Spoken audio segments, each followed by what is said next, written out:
పాస్టర్లు, మతం మారిన క్రైస్తవులు ఎస్సీ ఎస్టీ చట్టాలను ఎంత దారుణంగా దుర్వినియోగం చేస్తున్నారో చెప్పటానికి ఇటీవల ఉదాహరణ బాపట్ల జిల్లాకు చెందిన పాస్టర్ చింతాడ ఆనంద్ కేసు. ఆంధ్రప్రదేశ్లోని ఒక చిన్న గ్రామంలో ప్రారంభమైన వివాదం ఇప్పుడు దేశవ్యాప్తంగా రాజ్యాంగ చర్చకు దారితీసింది. బాపట్ల జిల్లాలోని కొత్తపాలెం గ్రామస్తులు ఆ పాస్టర్ వికృత క్రీడలో బాధితులుగా మారారు.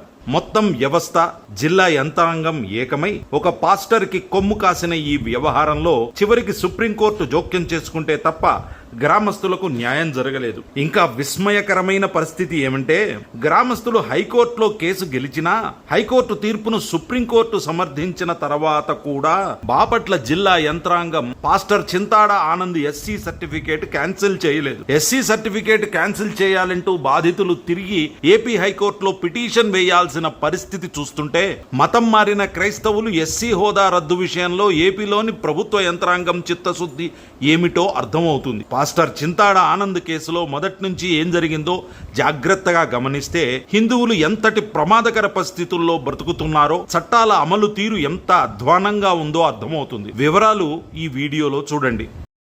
మరిన్ని వీడియోల కోసం ఈ యూట్యూబ్ ఛానల్కి సబ్స్క్రైబ్ చేయండి.